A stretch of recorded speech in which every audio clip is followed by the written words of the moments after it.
I used to think family tension was something that happened to other people. Not me. My life was simple. My son, Milo, visited every Sunday. We ate, talked, and shared quiet moments that made the week easier. Even after he married his wife, Brielle, I tried to give them space and act like a good mother-in-law. I never wanted to be the kind that pushed her way in. But little things changed over time, the kind you don't notice at first. The visits got shorter. The calls came less often. And when Brielle finally got pregnant, the distance grew even more. I told myself it was normal. New parents get busy. New mothers get protective. I didn't blame her. One afternoon, I drove to their house with a basket of homemade meals. I knocked, smiling, ready to surprise them. But instead of my son, Brielle opened the door, blocking the entrance with her body. "What are you doing here unannounced?" she asked sharply. Her tone froze me in place. I told her I brought food, thinking it would soften her. It didn't. She stepped outside and closed the door behind her. "From now on, please don't drop by. Actually, don't come at all. We need boundaries." It felt like a slap. I didn't understand what I had done wrong. I drove home slowly, gripping the steering wheel tight. Brielle's words echoed in my head like sharp little stones. "Don't come at all." I tried to push the ache down. Maybe she was having a bad day. Maybe I misread everything. I didn't want to jump to conclusions. That night, I texted Milo, asking if everything was okay. He didn't reply. The next evening, he sent a short message, "We're fine, Mom. Just busy." No smiley. No warmth. It didn't sound like him. Days passed with no calls. Then weeks. The quiet felt heavy, like walking through a dark house where the lights never turned on. I tried to stay patient, but the silence kept growing. One Saturday morning, I gathered the courage to call again. This time, Brielle answered. "Elara, please stop calling," she said. "We need our space." And honestly, it just stresses us out. Stresses them out? Hearing my own daughter-in-law say my presence was stressful made something inside me twist. Could I talk to Milo? I asked softly. "He's busy," she said quickly. "And he agrees with me." The call ended before I could ask another question. For the first time in my life, I felt like I had lost my son. A month passed, then two. I tried to respect their wishes, even though every day felt like a small heartbreak. I filled my time with gardening, reading, and volunteering at the library, but nothing covered the feeling that something wasn't right. One evening, Alma, my neighbor and close friend, came over for tea. She noticed I wasn't myself. I finally broke down and told her everything. She frowned and shook her head. "That doesn't sound like Milo," she said. "He adored you. Something's off." I knew she was right. My son had never treated me like this, not even during teenage rebellion years. This sudden coldness didn't feel natural. "Maybe I really am stressing them," I whispered. "No," she said firmly. "Someone is telling him something." Her words sank into me slowly. Someone. And there was only one someone, Brielle. That night, I couldn't sleep. I kept thinking about every small change, every distant call, every sharp comment Brielle made. But then something strange happened. Around midnight, my phone buzzed. A notification from an unknown number popped up, backup completed. I frowned. It was from an old shared cloud account I once used to transfer photos with Milo during holidays. I clicked it. And that was the moment everything shifted. Inside the cloud backup were message threads I hadn't seen in years. Normally, I would ignore these things, but something tugged at me. I opened the newest folder, expecting random photos. Instead, I found a synced message file. A message file from Brielle. At first, I thought it was an accident. Maybe the account glitched. But curiosity pulled me deeper. The file wasn't a conversation with me. It was a conversation about me. I hesitated before clicking. My hands shook, but I opened it anyway. The first line almost knocked the breath out of me. Milo, your mother is too clingy. You need to cut her off before she ruins our peace. Clingy? Me? The woman who backed away the moment she got married? I scrolled. And don't let her come by again. I'm serious. She brings a bad energy. I don't want her around the baby. My throat tightened. Baby? They hadn't even told me the due date. Then more messages followed. Brielle complaining about every little thing I did, things I didn't even know bothered her. Worst of all, she said things that weren't true. Your mother said my cooking tasted cheap. I never said that. Ever. Your mother doesn't respect our marriage. I had done nothing but tiptoe around her boundaries. The deeper I read, the more my heart cracked. Something was very, very wrong. For a long time, I just sat there, staring at the messages. The words felt unreal, like I had stepped into someone else's life. How could Brielle lie about things I never said? And worse, why did Milo believe her? When I finally stood up, I felt drained. Betrayal wasn't sharp, it was heavy. A weight pressing down on my chest.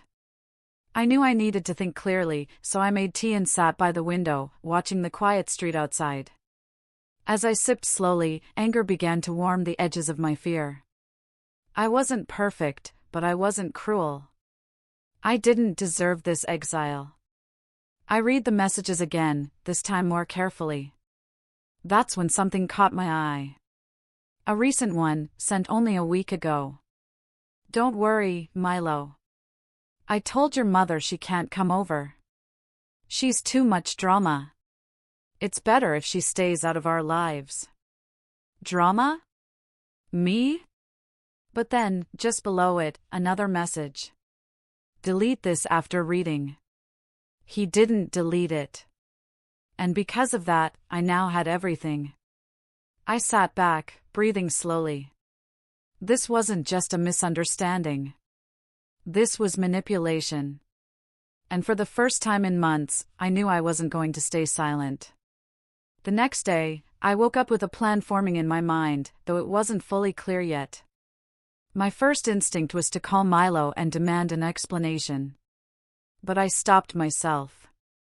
If Brielle could twist small things into big lies, she could twist my anger into something even worse. I needed to stay calm. I needed to think smarter, not louder. I read the messages again, trying to see the pattern. It was always Brielle pushing the distance. Always Brielle telling him what I supposedly said. Always Brielle reminding him to delete messages. She was controlling the narrative, shaping how he saw me. A sharp pain pulled at my chest. Why would she hate me so much? Later that morning, I went to Alma's house and showed her the messages. Her eyes widened, and she pressed her hand to her mouth. Elara, this is emotional manipulation, she said. This isn't normal. I know, I whispered. Are you going to show Milo? She asked. I hesitated. The thought scared me. What if he got angry? What if he didn't believe me? What if this broke our relationship forever? But then I remembered the look on Brielle's face when she banned me from the house. I deserved the truth. And so did my son. I nodded slowly. Yes. I'm going to show him. I spent the rest of the day trying to reach Milo, but his phone kept going to voicemail. It made me more anxious than I expected. I didn't want to show the messages over text. I needed to see his face. I needed him to see mine.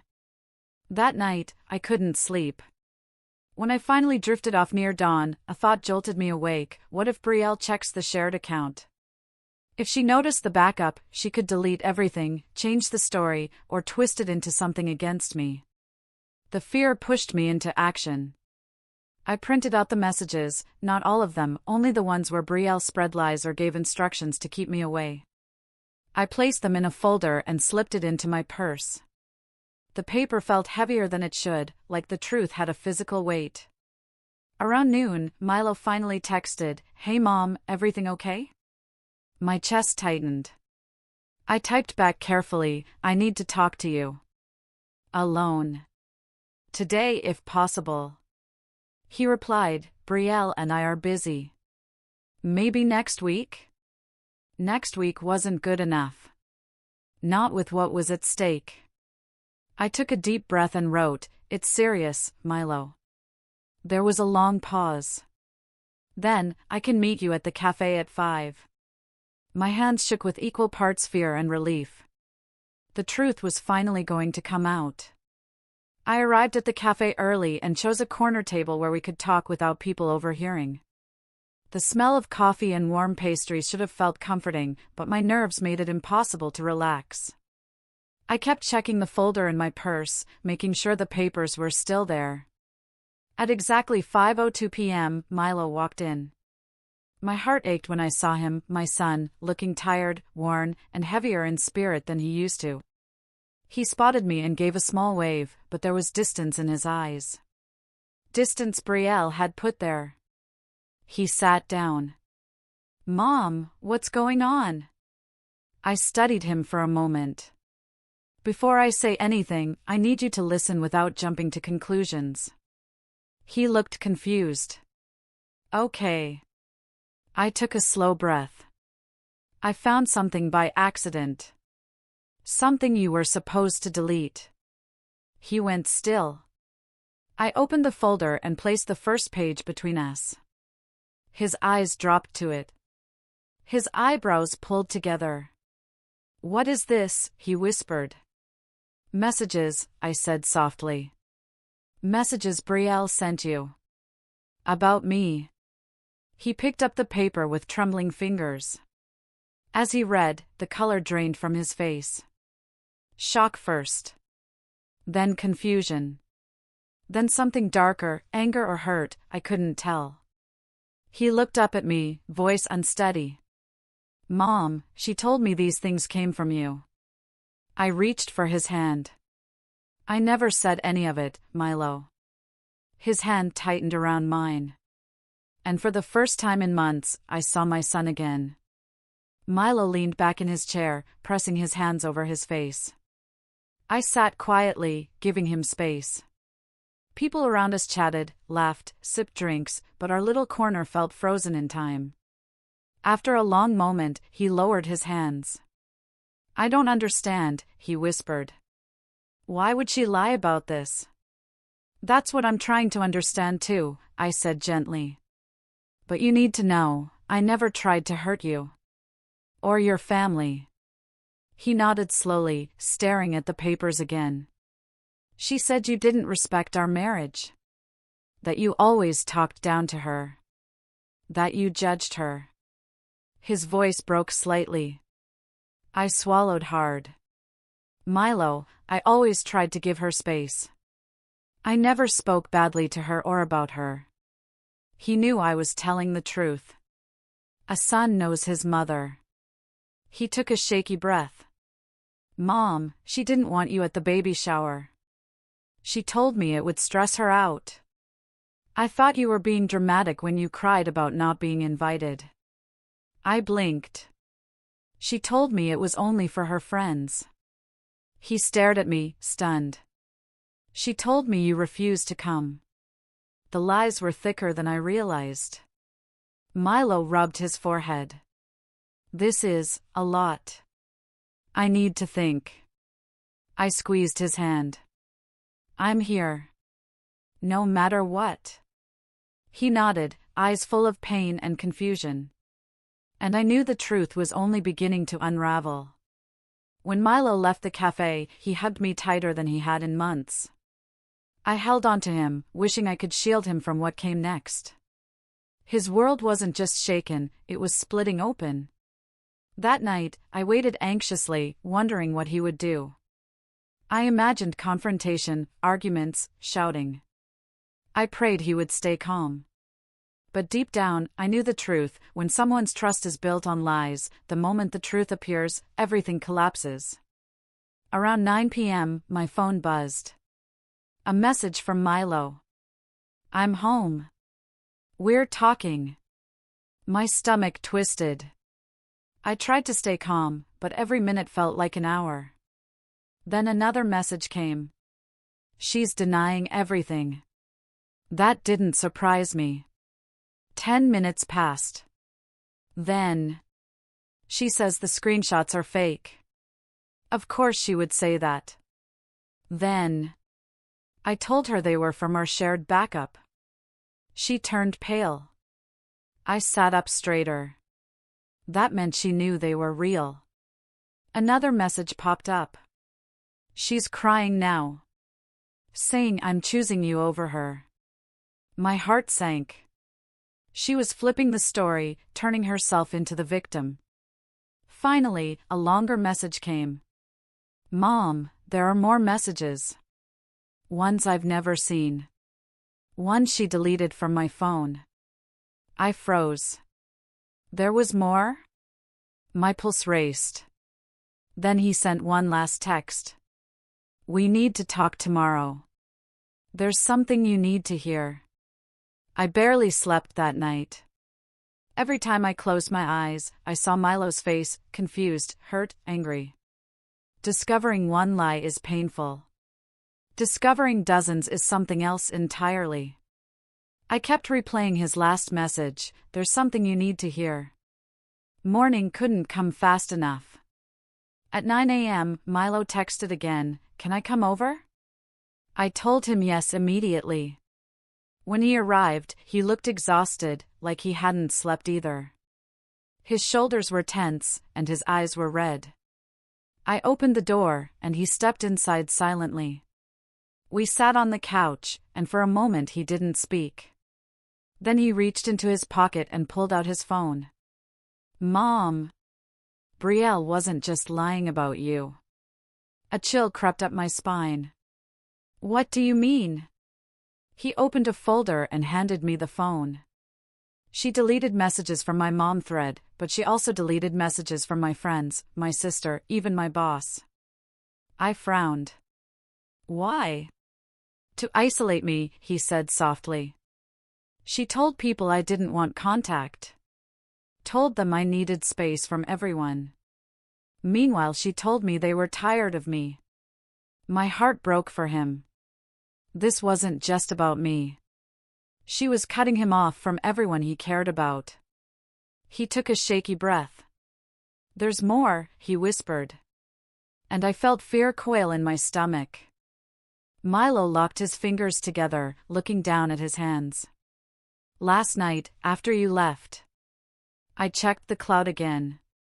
There were voice memos. I leaned forward. "Voice memos?" He nodded. One she recorded when she thought I wasn't around. Things she planned to tell you. Things she rehearsed. A cold shiver ran across my arms. Rehearsed? Milo opened one memo and hit play. Brielle's voice filled the room, smooth, calm, and frighteningly practiced. "Elara, I don't appreciate you trying to control Milo. I know you don't like me. I know you want him away from me." I covered my mouth. Hearing her practice lies felt surreal, like standing in the middle of a storm. Milo whispered, "She wanted to make you react so she could use it against you." Another memo played. "Milo, your mother tried to undermine me again. You need to choose." My chest tightened. She was creating a script where I was the enemy. "I never knew," Milo said, voice breaking. "I didn't realize how much she was shaping what I believed." He looked at me then, eyes full of guilt. "Mom, I'm so sorry for how I treated you." Tears welled in my eyes, but I forced myself to stay steady. You trusted your wife, Milo. You're not the one who hurt me. He swallowed hard. She's not done hurting us, he said quietly. And we need to talk about what she said when I confronted her. I braced myself. Milo's voice dropped, quiet and heavy. When I confronted her with everything, she didn't apologize. She didn't explain. She said, "Your mother was going to ruin our marriage anyway." I felt like the air had been punched from my lungs. Ruin your marriage? How? Milo shook his head. She said you were too close, that you were in the way. She said that if I kept talking to you, she'd feel unsafe. Unsafe? That word sat in my mind like poison. He continued, when I told her the memo showed she planned lies, she panicked. She said she did it to protect our family. She said I needed to choose her or lose her. I pressed a hand to my heart. Milo. He closed his eyes. She told me you would take the baby from her one day. She said mothers-in-law always do. I gasped softly. I never. I know, Mom. I know, he said quickly. It was all fear tactics. She wanted control over everything. We sat in silence. The room felt too still, too small for everything happening. Finally, Milo whispered, "She left last night.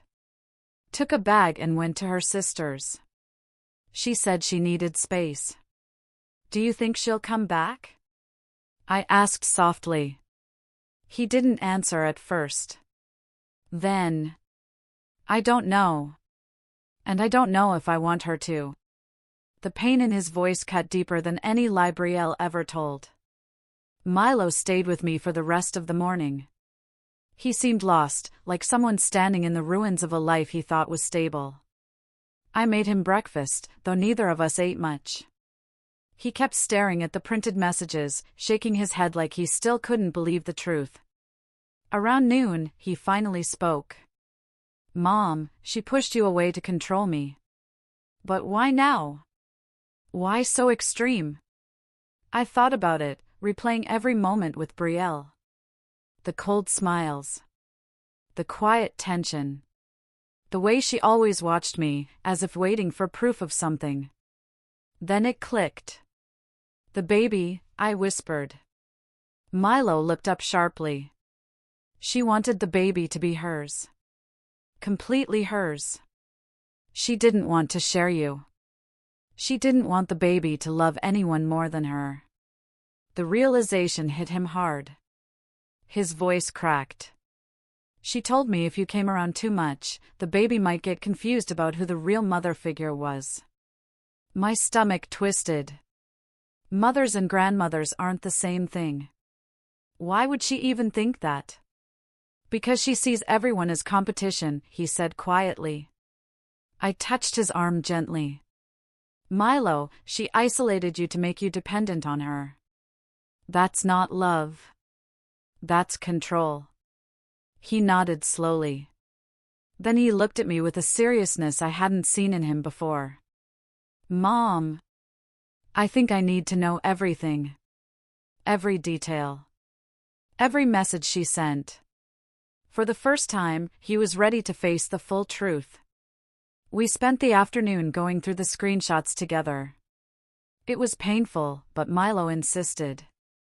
Every lie Brielle told unraveled another piece of the false reality she built around him. Some messages were petty, complaining about my clothes or my cooking. Others were darker, telling him I secretly disliked him, telling him I mocked his choices, telling him his family judged him. But one message stopped both of us cold. "If your mother keeps coming around, I'll make sure she never sees the baby." "I mean it." Milo's face went pale. "She threatened you. For no reason." I felt my throat tighten. "She wanted to control who mattered in your life." He put the page down slowly. "Mom, I think I need to talk to her again. But this time, I'll know the truth." I nodded. Just be careful. She might try to twist things again. I know, he said softly. But I'm not blinded anymore. He hugged me then, longer and tighter than he had in years. I closed my eyes and held him close. For the first time, I felt the distance between us vanish. When he left that evening, he turned at the door and said, "Whatever happens next, you're not losing me again." His words filled my heart with hope. But I knew Brielle wasn't done yet. Because people who lie this deeply always have one last card to play. Milo didn't contact me that night, which made me uneasy. I tried to stay calm and tell myself he just needed time, but something pulled at my nerves like a warning. Brielle was unpredictable. When someone builds a world of lies, they don't let it collapse quietly. The next morning, Milo called. His voice sounded tight. "Mom, she came home." I sat up straight. "What happened?" "She walked in at 2 in the morning. Acted like nothing was wrong. Then she started crying and saying everything she did was because of stress from the pregnancy." "Did she admit anything?" I asked. "Only the parts she couldn't deny. But she twisted it again. She said she only lied because she felt like you hated her." I closed my eyes. Classic manipulation. "What did you say?" I asked quietly. I told her I saw the messages. The voice memos. The deleted threads. I told her there was no way to spin it. He breathed out heavily. "She got angry, Mom. Really angry." My chest tightened. "Did she yell at you?" "No. Worse." His voice shook. "She said I was choosing you over my real family. That I was destroying the home we built." "That's not fair to you," I whispered. "I know." And when I didn't respond, she said something else. I waited. "She said she had been planning to talk to you herself," he said. But the way she said it didn't feel right. A cold fear settled inside me. "What did she mean by that?" I asked. "I'm not sure," he whispered. "But I think she's coming to see you." The idea of Brielle coming to my house made my stomach twist. I wasn't scared of her, but the level of manipulation she showed in those messages, her ability to twist stories, rehearse lies, flip blame, it made her unpredictable. By noon, there was a knock at my door. I froze. Slow, careful steps brought me to the window. When I saw her standing on my porch, arms crossed, eyes cold, I knew this wasn't going to be a peaceful visit. I opened the door but kept the screen closed. "Brielle." "Elara," she said, her voice calm in a way that wasn't comforting. "We need to talk." I stepped outside. She didn't wait for an invitation. "You shouldn't have shown Milo those messages," she said. "You didn't understand the context." I stared at her. "I understood what you wrote." She lifted her chin. "A lot of things were said out of emotion. You twisted them." I almost laughed. "They were your words." She took a step closer. "You made him doubt me. You're ruining our marriage." "I didn't ruin anything," I said softly. "The truth did." Her eyes hardened. "You always wanted to control him." I saw the way you looked at me. I shook my head. "I wanted a relationship with my son. That's all." She leaned in, lowering her voice. "You should have stayed out of our business." Her tone sent a shiver down my spine. Then she smiled, a slow, unsettling smile. "Milo will come back to me," she whispered. "And when he does, you'll be out for good." But something in her eyes told me she didn't believe that. And that scared her. For a moment, we just stared at each other. Brielle's smile faded, replaced by something sharp and cold. She wasn't here to apologize or explain, she was here to intimidate me. Brielle, I said softly, you can't erase what happened. Milo knows the truth now. She clenched her jaw. Milo believes whatever he hears last. And I live with him. You don't. Her words were a warning. You think you can turn him against me again? I asked quietly. She didn't answer. But the silence was enough. I continued, if you truly cared about him, you wouldn't have lied to him. You wouldn't have isolated him from everyone. Her eyes flicked downward, only for a moment, but it told me she understood exactly what she had done. Then her voice turned icy. He needs me more than he needs you. That's not love, I said gently. That's control. Her nostrils flared. You don't know anything about our marriage. I know your actions, I replied. And your actions hurt him. She stepped back, face tight. If he leaves me because of you, I'll never forgive you. I shook my head. If he leaves, it's because of what you did. For the first time, she looked scared, just a flicker, but it was there. Then she turned sharply and walked away. As she reached her car, she spoke one last thing over her shoulder. This isn't over. I believed her. But she didn't understand something important. Milo wasn't hers to control anymore. After Brielle left, I called Milo immediately. He answered on the first ring. She came here, I said. He groaned. I had a feeling she might. What did she say? I replayed everything, the threats, the denial, the twisted logic. Milo didn't speak for a long time. When he finally did, his voice was low and tired. Mom. I don't think she realizes how much damage she's done. I sat down on the couch. She's scared, Milo. Not because of me, because she lost control of the story. He sighed. She keeps saying she did it because she loves me. But love doesn't look like this. No, I whispered. It doesn't. He hesitated, then said, there's something else. Last night, when she came home, she said she knew you wouldn't cooperate. That she needed to push harder. I didn't know what she meant. My breath caught. Push harder how? I don't know, he said. But I don't like the sound of it. Neither did I. Before I could respond, I heard someone speak faintly on his end. Then a door closing.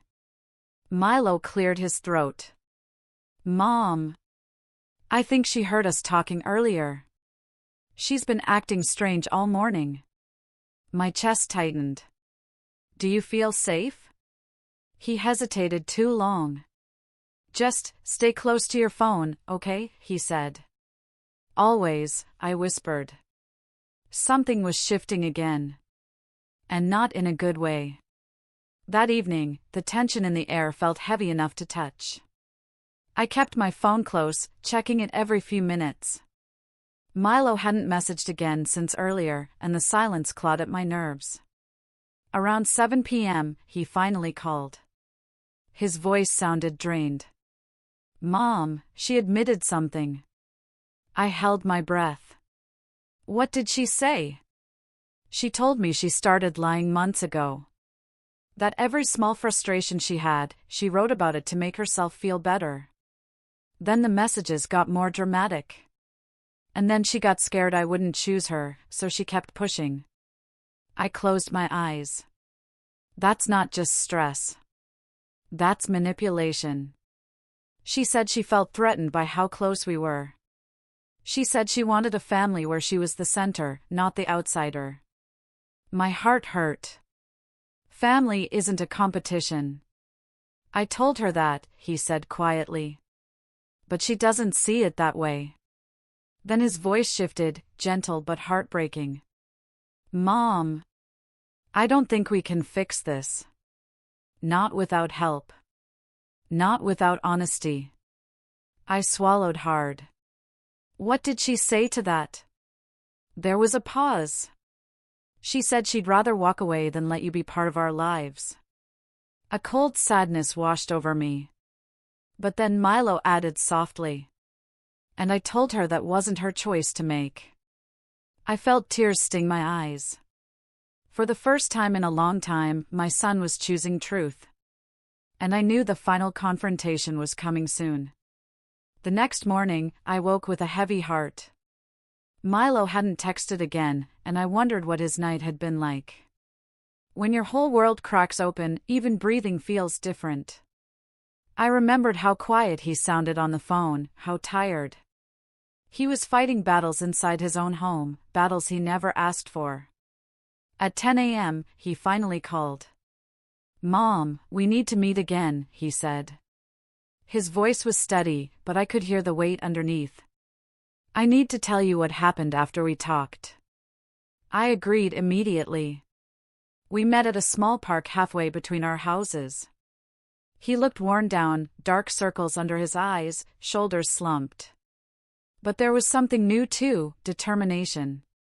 A kind of strength returning piece by piece. He sat beside me on a bench, staring at the pond. "Last night, I told Brielle I needed space. Not to leave, just to think." She panicked. She kept saying she could fix everything if I just blocked you. She begged. Cried. Then she switched, got angry and accused me of throwing away our marriage. I listened quietly. Then he said something that sent a chill through me. "She admitted she deleted messages from your phone too." I blinked. "My phone?" "Yes," he said. "Back when you visited the house months ago." My stomach twisted. "You mean, she went through my things?" He nodded, eyes filled with shame and anger. That line she crossed wasn't small, it was terrifying. The idea of Brielle touching my phone without my knowledge made my skin crawl. What was she trying to delete? I asked softly. Milo swallowed. "She said she didn't want you and me having private conversations she couldn't monitor. She said it made her feel unsafe." He shook his head. "Mom, that isn't normal. That isn't okay." I nodded. "No, it's not." He ran a hand through his hair. "She said she only deleted messages where you gave me advice. She said you were leading me away and she had to stop it." I felt a deep ache in my chest. Advice? That was all? Then Milo continued, voice trembling. "She said she wanted control over everything because she was afraid I'd choose you over her." A silence fell between us. "Milo," I whispered, "love isn't choosing one family member over another." "I know," he said. "But she doesn't see the world that way." He stared out at the water, eyes misty. "I don't know if our marriage can survive this," he said. "I don't know if I can trust her again." I touched his arm gently. "Whatever you decide, I'll support you. I won't push. I won't judge." He nodded, taking a shaky breath. Then he turned to me with eyes full of pain and clarity. "She said something after," he whispered. "Something about the baby." My heart nearly stopped. "What did she say?" I asked. He looked down. "She said she'd use the baby to keep me away from you, if she had to." The world seemed to freeze around us. Children played nearby. A dog barked. Birds chirped. But all those sounds faded when Milo said those words. "She threatened to use the baby?" I whispered, barely able to speak. Milo nodded slowly. "She said if I didn't choose her completely, she'd make sure you weren't involved at all." My hands trembled. "Milo, that isn't just manipulation. That's cruelty." "I know." He put his head in his hands. "I never thought she could be this kind of person." I wanted to hug him, to protect him, to carry the weight for him, but this was his marriage, his child, his heartbreak. All I could do was sit beside him. He lifted his head. Mom. I told her I wouldn't let her do that. I said I wouldn't raise a child in a home built on fear and lies. A flicker of pride warmed my chest. My son, my sweet son, was stronger than he realized. What did she do? I asked. She packed another bag. Said she needed a break. He sighed. She went to her sisters again. We sat quietly. After a moment, he said, Mom, I want you involved. When the baby comes, I want you there. I want you in my life. I'm done letting someone twist my relationships. Tears filled my eyes. Milo, you have no idea how much that means to me. He rested his head on my shoulder, something he hadn't done since he was a little boy. And for the first time in months, I felt hope. But I also knew Brielle wasn't finished. Not by a long shot. For the next 2 days, things were strangely calm. Milo stayed home alone, giving himself space. We texted often, small things, gentle things. I didn't push him toward any decisions. I let him lead. But on the 3rd day, everything shifted again. Milo showed up at my door unannounced. The moment I saw his face, I knew something had changed. She came back, he said simply. I let him in. What happened? He took a slow breath. She apologized. For everything. She cried. Said she was scared. Said she didn't want to lose her family. That sounds rehearsed, I said before I could stop myself. He nodded. It was. I could tell. What did you say? I told her that apologies don't erase lies. And she needed to be honest if she wanted our marriage to have any chance. He sank onto my couch, rubbing his temples. And Mom, she finally broke.